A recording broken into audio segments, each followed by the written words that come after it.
Coucou les amis, juste pour vous avertir que pour je ne sais quelle raison, il y a eu un souci avec l'enregistrement de ma voix avec StreamYard, ce qui fait qu'il y a eu beaucoup de grésillements, ce qui n'est pas le cas avec la voix de Emma.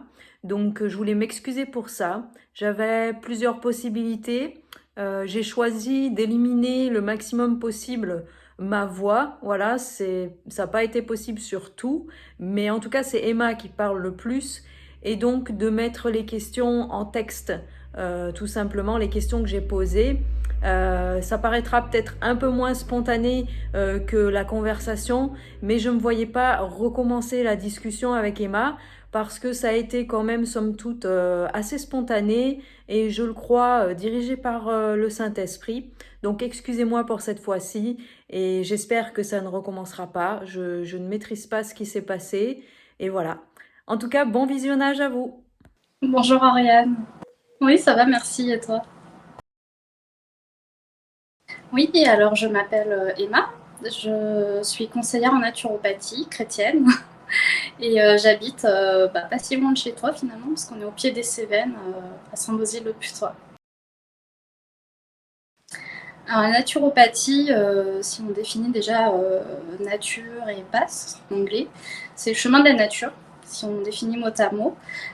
Mais après, pour aller plus loin, c'est surtout une façon en fait de se responsabiliser face à sa santé, c'est être acteur de sa santé et d'utiliser des techniques plus douces et plus naturelles pour, pas forcément pour soigner et guérir, mais en tout cas pour améliorer la santé et ne pas utiliser forcément que la médecine classique. Mais par contre, ça vient en complément. Voilà. Ce qui m'a poussée, c'est ma santé. Parce qu'à la base, je suis infirmière en fait. J'ai exercé pendant 7 ans comme infirmière. Et puis un jour, j'ai fait un burn-out. On m'a diagnostiqué une maladie auto-immune, donc une hypothyroïdie d'Hashimoto. Et en fait, je devais prendre un traitement tous les jours et à vie, normalement. Et en me renseignant un petit peu plus, j'ai vu qu'en fait, il y avait une médecine naturelle qui permettait justement de se soigner et de sortir de l'épuisement de manière plus naturelle, sans forcément avoir recours au traitement. Et donc voilà, en me renseignant un petit peu plus, d'ailleurs je regardais beaucoup les vidéos de Thierry Casasnovas, qui est aussi chrétien. Et donc voilà, en mettant en place quelques principes, parce que j'adhère pas à tous les principes de naturopathie, mais en mettant en place quelques principes de naturopathie, du coup j'ai pu sortir de l'épuisement. Et là, grâce à Dieu, j'arrive à gérer en fait la thyroïde de manière naturelle sans avoir à prendre un traitement. Donc, ce qui fait que j'ai eu envie de me former et d'accompagner à mon tour d'autres personnes pour les aider à se soigner plus naturellement. Je pense à certains enseignements qu'il peut y avoir dans les formations, ou certaines pratiques, par exemple, qui font penser à l'occultisme, et tout ce qui est magnétisme, lithothérapie. Il pourrait y avoir quoi? Il y a certaines personnes qui utilisent le pendule, par exemple, aussi, Ah ouais. pour leur consultation en naturopathie, ce que je ne fais pas du tout.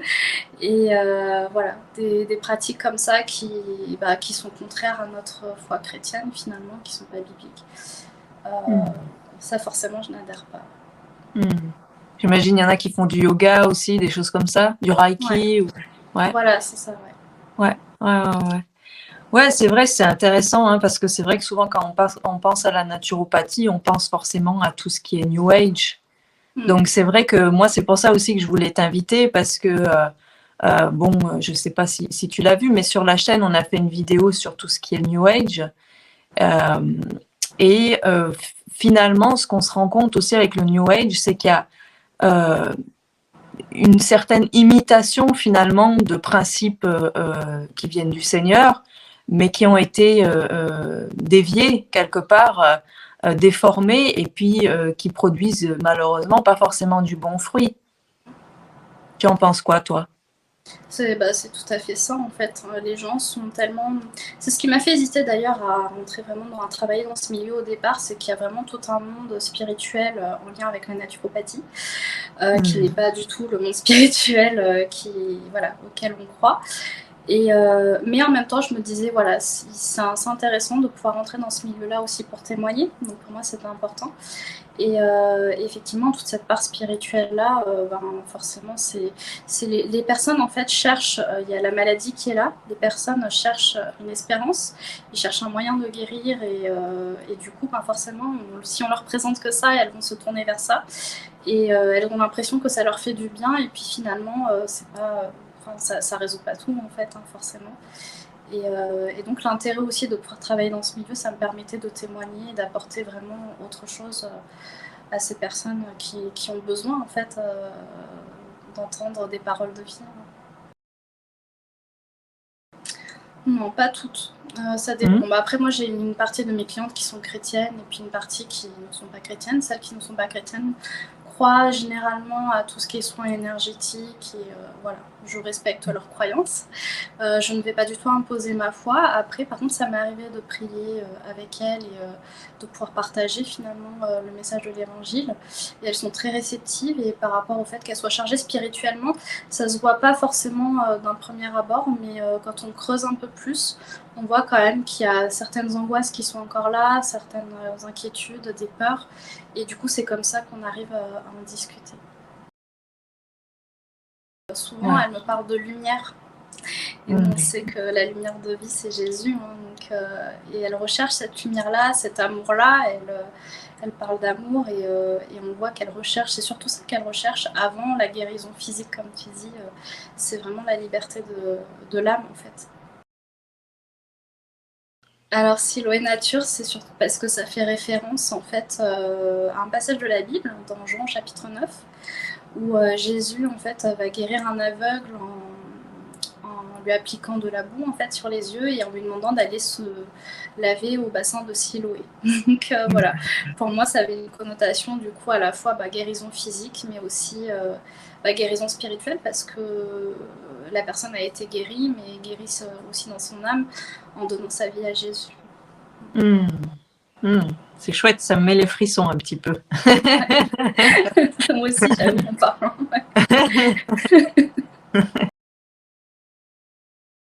Je suis pas encore totalement des retours parce que j'ai pas fini les accompagnements avec elles. Après, généralement, elles me disent quand même qu'elles se sentent bien et j'ai pas eu l'occasion de prier encore avec toutes. Il y en a par contre qui n'ont plus donné de nouvelles, où j'ai témoigné donc après l'accompagnement. Donc ça, je pense que c'est normal parce qu'on n'est pas du tout dans la même...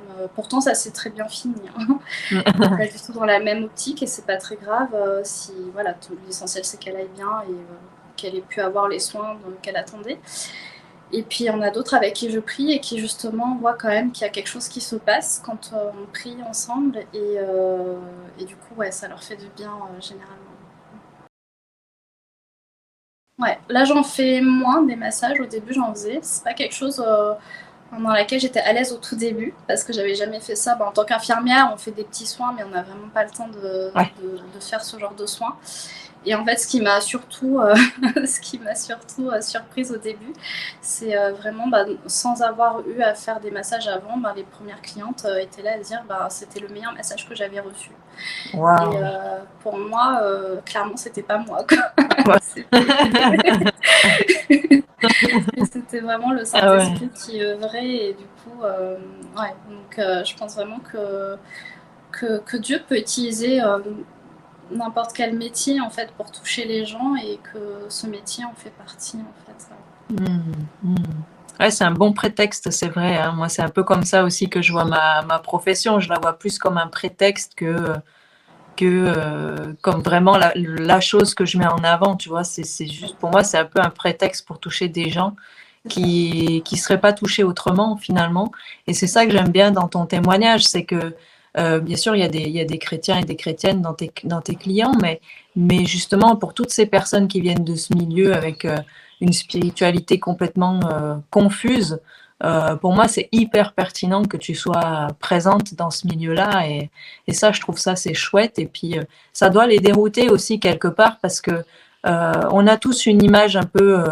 de préjugés par rapport aux croyants, par rapport aux chrétiens et tout, et ça doit les déstabiliser, hein, de se dire ah punaise elle est chrétienne, ah, j'aurais jamais pensé qu'un chrétien ce soit comme ça ou que ça fasse comme si, non?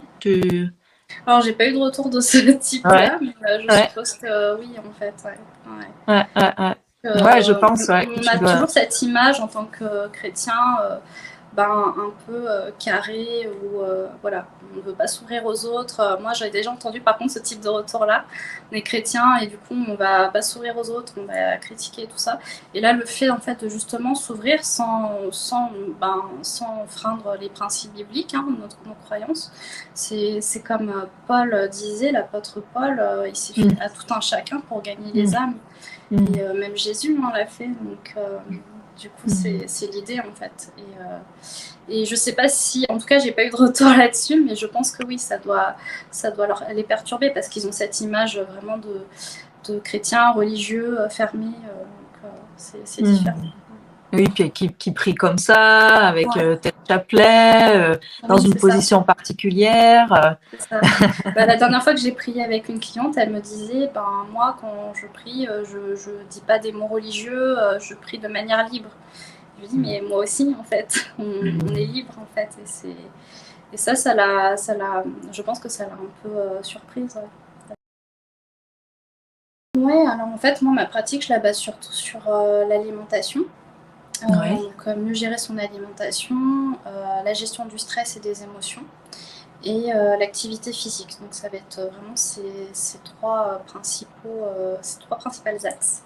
Et après, je vais pouvoir conseiller en fait généralement des compléments alimentaires pour venir en soutien, ou des plantes, des huiles essentielles. Et généralement, avec ça, en fait, c'est suffisant de pouvoir améliorer sa santé et d'être acteur de sa santé. Et je pense que ça par contre, Dieu a créé en fait les choses de la nature, les plantes. Pour moi, c'est lui qui nous donne toutes ces solutions-là. Et puis pour l'alimentation, je pense aussi qu'il nous appelle à être responsable en fait de notre santé, parce que moi j'ai beaucoup prié pour la guérison. Et j'étais même à un moment donné en colère contre lui parce que je voyais pas la guérison venir, jusqu'au jour où vraiment il m'a appelé à lâcher prise, et il m'a dit voilà, j'ai ma part de responsabilité aussi. Il peut me donner la guérison, mais si je reprends en fait mes mauvaises habitudes, parce que j'avais des mauvaises habitudes alimentaires, et voilà, je mangeais pas comme je mange aujourd'hui, j'avais pas le mode de vie que j'ai aujourd'hui. J'étais une personne très active, très stressée, je courais tout le temps, je ne savais pas me reposer. Et donc le repos, ça vient de Dieu. Voilà, le fait de gérer son alimentation, c'est ce que Dieu veut aussi, hein, ne pas les excès alimentaires et tout ça, éviter toutes ces choses, les excès de table. Et donc là, vraiment, j'ai compris que Dieu m'appelait aussi à être responsable de ma santé. Pour moi, c'est sûr que la guérison, c'est lui qui l'amène, en fait. C'est lui qui fait la guérison dans tous les cas. Et ça peut être par le moyen qu'il veut, en fait, tout simplement. Là, il a utilisé la naturopathie pour moi, mais peut-être pour qu'une autre personne, ce sera un miracle. Et en fait, je pense qu'il y a différentes manières de Dieu de guérir, et que ça nous parle aussi. Et du coup, moi, je sais que dans tous les cas, c'est lui qui m'a guéri, et que si j'en suis là aujourd'hui, c'est grâce à lui. Au niveau, de toute façon, tout ce qui est thyroïde, hein, mes problèmes de thyroïde, c'est un déséquilibre hormonal. Et puis, j'avais des problèmes au niveau des ovaires aussi, des ovaires polykystiques. Et donc j'avais une absence de règles, en fait. Bon, ça fait un peu, je sais pas si ça va gêner certaines personnes, mais voilà, une absence de règles pendant presque 4. Okay. Et là, grâce à Dieu, depuis cette année, ça revient tout doucement. Et voilà, donc je sais que voilà, chaque chose se fait en son temps et qu'il est capable de tout, quoi. Ah, gloire à Dieu, c'est chouette. Ça fait sens parce que effectivement, quand j'ai été malade, ça a duré très longtemps, ça a duré environ 2-3 ans. Et en fait, je me souviens que souvent je discutais avec la femme de mon pasteur, justement parce que j'allais pas bien. Et elle me disait, mais tu sais, c'est dans ces moments-là où tu te rapproches le plus de Dieu. Si tu devais travailler à nouveau, tu n'aurais pas ce temps que tu passes avec Dieu. Et c'est vrai que pendant cette saison-là, Dieu m'a beaucoup parlé. Et il m'a même donné des paroles de connaissance pour d'autres personnes, en fait. Wow. Et que je n'aurais pas eu si je devais travailler, que j'étais en bonne santé, en pleine forme. Après, je dis pas que c'est Dieu qui donne la maladie, pas du tout. Mais je pense qu'il va il change cette saison-là en quelque chose de positif. Et pour moi, c'est clair que voilà, cette saison, elle a été nécessaire, même si des fois, voilà, je me dis pourquoi Dieu, tu permets ça et tout ça, mais en fait, non, il m'a rappelé que pendant cette saison-là, en fait, on a été proches et que je dis pas qu'on n'est pas proches aujourd'hui, mais c'est pas la même chose. En fait, on a vraiment cette humilité quand on est dans la maladie, qu'on est capable de rien faire, de pas sortir du lit et qu'on peut plus rien faire. C'est vraiment ce cœur à cœur avec lui qui fait que, bah, voilà, dans la maladie, en fait, on trouve la paix et la confiance. Mais ça reste un choix quand même de s'approcher du Seigneur, parce que souvent on entend les gens dire bah moi j'ai plus de facilité à m'approcher de Dieu quand ça va bien, mais quand ça va mal, j'ai plus de difficultés à prier, à lire la Bible, à louer, tout ça. Et c'est vrai, hein, moi je peux en témoigner personnellement, c'est aussi dans l'épreuve qu'on grandit hein, spirituellement, parce que ça dépasse notre humanité. Finalement, on est obligé comme tu dis, on est obligé, c'est une certaine forme de mort à soi. Hein, on est obligé de lâcher plein de choses finalement pour s'approcher du Seigneur. Ouais, c'est. Donc là, en fait, on apprend. Moi, je sais que j'avais beaucoup de choses à travailler, ça c'était certain, parce que je pense que si j'avais eu la guérison miraculeuse, je serais retournée en fait dans mes habitudes avant. Et voilà, je me serais pas laissée façonner comme il m'a façonné pendant l'épreuve. Donc voilà, je pense que comme Job disait, on apprend à accueillir le bien. Pourquoi on n'accueillerait pas cette saison-là aussi? Donc, et Dieu fait toute chose concourt au bien de ceux qu'il aime. Donc, Amen, ouais, tout à fait, tout à fait. Et ouais, c'est vrai, c'est ça. Hein. Alors, dans un premier temps, pour moi, le fait d'être responsable de sa santé, déjà, comme on en a parlé tout à l'heure, et le fait d'être en meilleure santé, finalement, ça permet, c'est pas pour nous, en fait, souvent, on voit, les gens veulent la guérison, veulent le bien-être et tout ça, finalement, de manière égoïste. Et moi, je pense que je l'étais. Hein. Je pense que quand je cherchais la guérison, c'était ça. Et puis jusqu'au jour où Dieu me dit, mais pourquoi tu cherches la guérison? Et il m'a fait comprendre, la guérison, c'est pour que tu puisses aider ceux qui en ont besoin. Donc vraiment avoir ce désir en fait d'être guéri, mais pour servir Dieu et être disponible pour lui et pour les autres en fait, dans un premier temps.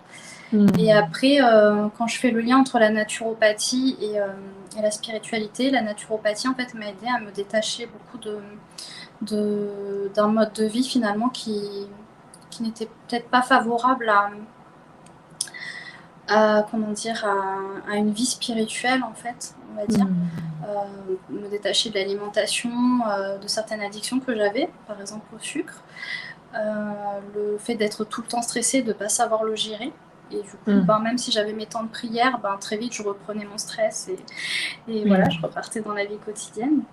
Et apprendre à jeûner, par exemple, ça c'est quelque chose par lequel j'ai dû passer, apprendre à jeûner pour améliorer ma santé. Mais le fait d'améliorer ma santé et de jeûner, ça me permettait d'être plus disponible pour Dieu, en fait.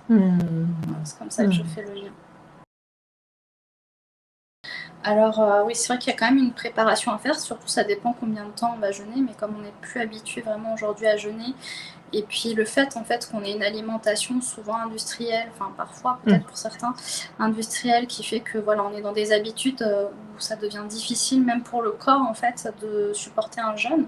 Donc c'est bien de pouvoir le faire progressivement pour que les toxines, parce que généralement quand on jeûne du jour au lendemain, on ressent certains signes comme forcément l'estomac qui se creuse, mal au ventre, on est fatigué, on a la tête qui tourne et tout ça, et généralement tout ça c'est lié au fait que les toxines s'éliminent en fait dans le corps, et le fait de de se préparer en fait en amont permettra de détoxiner le corps en fait un peu avant, et que le jour du jeûne on puisse se sentir mieux. Donc dans un premier temps il faudrait en fait faire une descente alimentaire, donc retirer, ça dépend combien de jours on fait un jeûne, hein, entre 1 et 3 jours par exemple.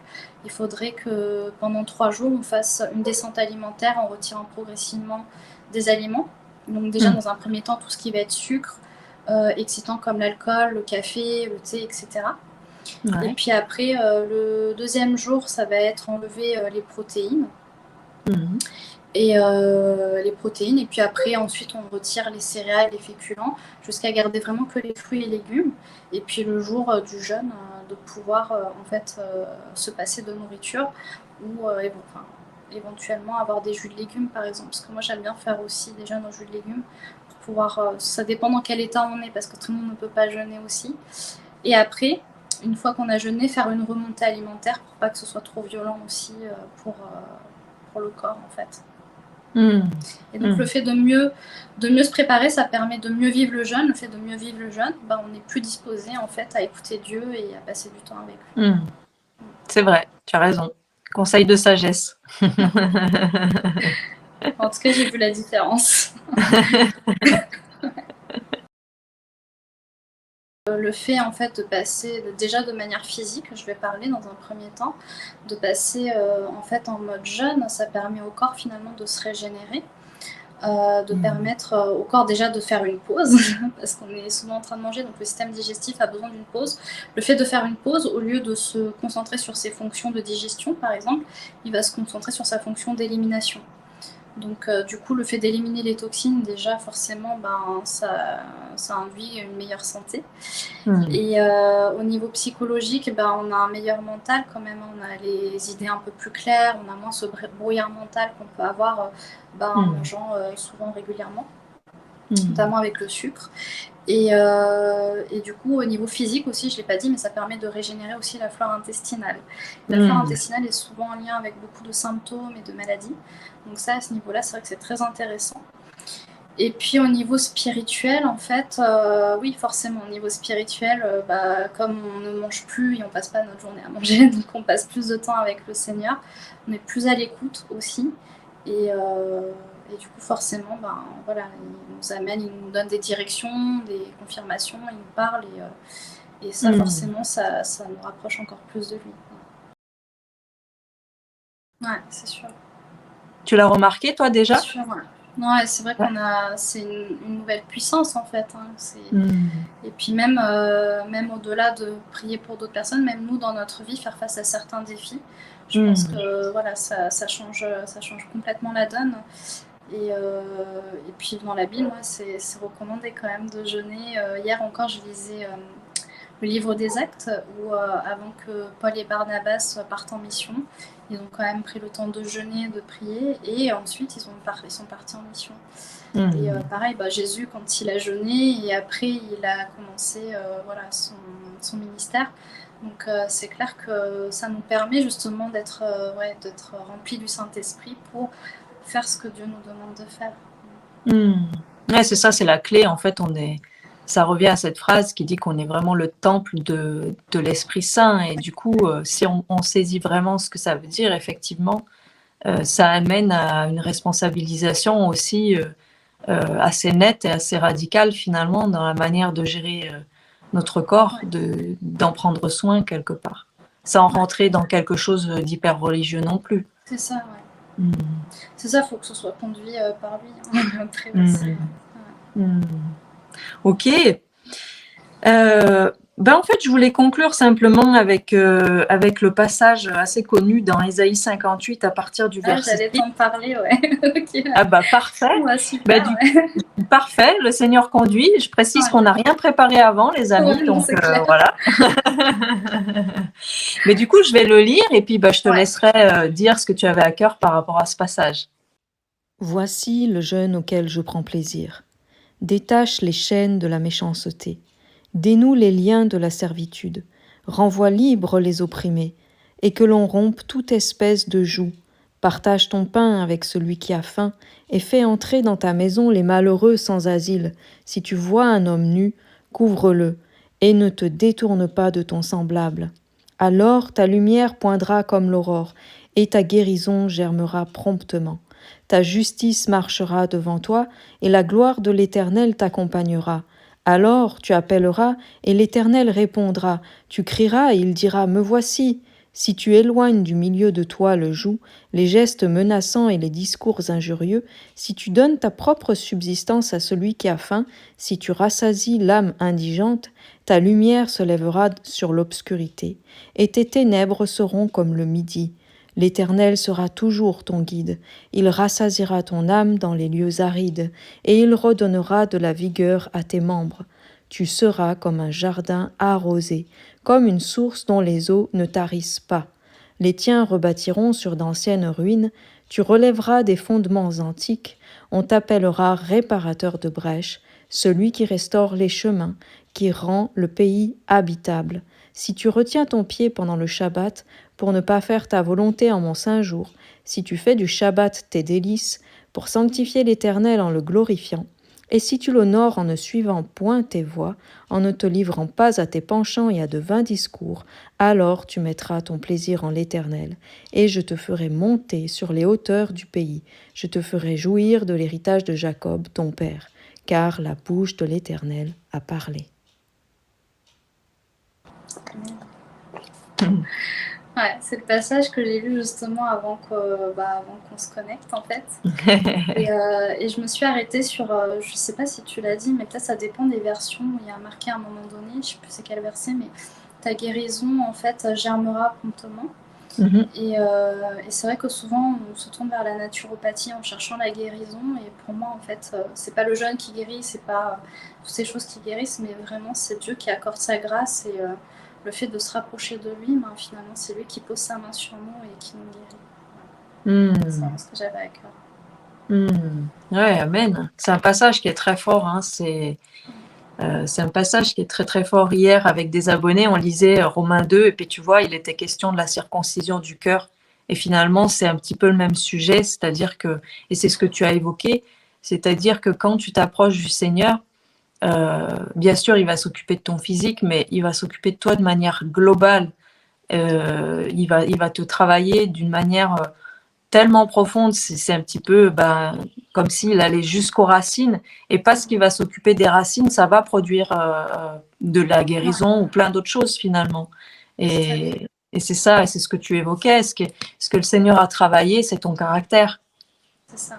Tu vois. Et ben, c'est ce qui est en lien aussi avec la naturopathie, où tout à l'heure tu demandais le lien, et en fait là c'est exactement ce que tu viens de dire, Dieu s'occupe de manière globale. En naturopathie c'est ça, c'est vraiment ce côté holistique, âme, corps et esprit. Et en fait en médecine classique généralement on va donner des médicaments pour soulager le symptôme, alors qu'en naturopathie on va chercher à la racine du problème en fait. Donc souvent les symptômes se manifestent parce qu'il y a une cause aussi psychologique ou émotionnelle, et on va souvent chercher à ce niveau-là, mais aussi au niveau des cellules, voilà, des toxines et tout ça, comme on en a parlé tout à l'heure. Et c'est vraiment ça qui me plaît dans la naturopathie, ça rappelle vraiment ce travail que Dieu fait aussi, d'aller chercher à la racine du problème, de travailler en profondeur. Et voilà, je pense que ça fait un beau lien entre Bah écoute, c'est une super conclusion. Ouais. Je vais prier, merci. Merci Seigneur pour cet échange avec Oriane. Merci vraiment pour cette grâce que tu nous donnes d'être des instruments entre tes mains, de pouvoir témoigner Seigneur de ce que tu fais dans nos vies, même si on ne comprend pas toujours ce qui nous arrive, pourquoi est-ce qu'on est malade, pourquoi est-ce qu'on traverse certaines épreuves Seigneur, mais c'est parce que tu es là, tu es avec nous et tu nous soutiens. Et tu nous façonnes aussi à ton image Seigneur. Tu m'as parlé encore récemment en parlant du cep, que tu émondes Seigneur, tu émondes pour nous permettre de porter plus de fruits. Et je prie pour toutes ces personnes Seigneur qui sont là, qui sont désespérées, qui ne comprennent pas Seigneur, qu'elles puissent te connaître, qu'elles puissent s'approcher de toi Seigneur et écouter Seigneur ton cœur, ce que tu as à leur dire. Je te prie de poser leurs mains sur elles Seigneur Jésus, et de les guérir complètement, âme, corps et esprit, de les renouveler dans leur corps, Seigneur, et dans leur esprit. Merci, Seigneur, pour tout ce que tu fais, pour tout ce que tu nous accordes par grâce, pour la guérison que tu nous accordes par grâce, Seigneur. On veut vraiment être reconnaissant pour tout ce que tu fais pour nous, parce que je sais que même si parfois on a l'impression que les choses sont acquises, mais en fait, c'est toi, Seigneur, qui nous donne gratuitement, qui nous donne avec bonté, Seigneur, et on veut te dire merci pour ça. Merci pour toutes ces personnes, Seigneur, qui sont là, et je te prie de les bénir, qu'elles puissent être des témoignages de ta gloire, Seigneur, et qu'elles puissent être aussi des instruments entre tes mains pour te servir, t'honorer, et que leur vie, Seigneur, te soit consacrée. À ton nom soit toute la gloire. Amen. Amen. Amen. C'est vraiment le propos de Ésaïe, hein. C'est ça, c'est ne pas oublier quel est notre mandat en tant que témoin de Christ. C'est ça, tout à fait. Ben, merci beaucoup, Emma. Merci à toi. Soyez bénis, les amis. Au revoir.